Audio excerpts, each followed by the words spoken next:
Nah, man, I'd rather my hand get burned than their hand get burned. Hey, bro, that's it, and it's crazy because how you do business, how you just spoke about it, it's not really done like that all the time, bro. Dude, I know Frenchy guys that have, the same mouth that we have on us, the gift of gab, the silver tongue, right? The golden tongue, whatever. They'll go land investors 50, 60, 70K. They'll go get an S550.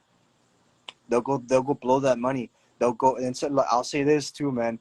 I grew up in a border town. I grew up in Laredo. I know people that for $1,000, if you don't pay them on time, you're getting your fucking legs broken. Oh yeah, no, You know what I no, mean? that's You don't you South don't pay someone on time. Like, I've Texas. seen that shit happen.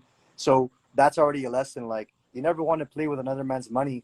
And even if they're not going to shoot you or kill you or do something bad to you, they have kids, they have families, they have mortgages, they have responsibilities that they maybe set aside to trust you.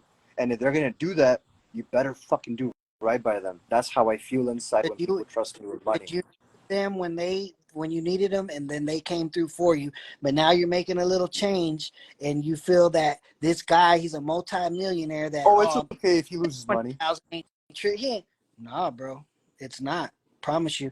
Gold Standard Frenchies, how do you both decide which pups should be your keeper? So Gold Style, it just depends on what you're doing. If you're doing a pup back, I recommend that you keep them dogs at least 8 weeks and then do the Uh-huh. pup back time. And same vice versa. If it's you're trying to fix your keeper, wait till they're 8 weeks. That's when you're gonna know more or less. Is that 100% correct? No, that's not, because some of these ugly ducklings end up sprawling out to really amazing dogs. Mm-hmm. Uh, so it's kind of just like, you it know, kind of comes it kind of comes with experience of, like, you kind of learn. But I will say this, that's a good practice that you just said. For putbacks, when you're doing them, I always pick my putback at week 6, because normally they want them picked up by week 8. But I wait until week 6 minimum to start seeing how they start developing. When they're personal litters, if I like 2 or 3 dogs, I'm not afraid to hold those 2 or 3 dogs for 2, 3, 4 months, right? To see which one I want to keep in my camp. And the other two, if they turn out badass, then you know what? Instead of selling them outright, I sell them on cones to still keep a little bit of that blood in my camp. But I agree. Like, these are all great practices that we learned as we go. No one tells you this type of stuff. what the situation is. So if it's a putback or it's foundation breeding that you're needing 2 or 3 females or a male, so time is key on deciding really which one is the one that you wanted. You know what I'm saying? That Yeah. answers the question. But to So I got answer that question too, like, you to have to know what you like. If you have your vision of what you like, and you see one pup beginning to fit that puzzle piece that you're missing, that's the pup you want to keep. That's your first keeper, the one that you feel is going to fit what you want to do the most. And another thing too, when you're doing transition from the mother to solid foods, they're all going to lose weight and they're going to look at their lowest. Yep. So that is the reason why you don't do you don't pick your You don't keeper. pick in the first week, the first 2 weeks, like first 3 weeks.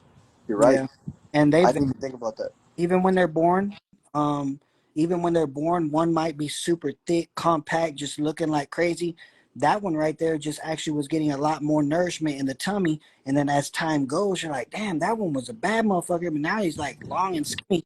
You know what I'm saying? Yeah, So yeah. that being said, man, where's Charlie at? I know he's online. Hey, bro, bring that fool out here, Oh, man. yes, boy. Man, he's got too many clients on this live not to be on God it, man. dang, Charlie. And I don't know how to click off of this and text. I think if I Um, I think if I click off, I get off of it. I don't know, man. I'm the worst with tech. That's yo soy indio, cabrón. I'm terrible at this shit, bro. No, I got like 5% on my phone anyway. So Westmont Exotics, man. Westmont Exotics, salute my boy. He been showing a lot of love, man. I really do appreciate that, cause for real, Yeah, man. don't We take nothing. appreciate every single person that's hopped on so far. In case your phone dies, man, well, we're gonna get in the habit of doing this more. We want to keep these positive, man. We want to answer questions. We want to provide as much value as we can.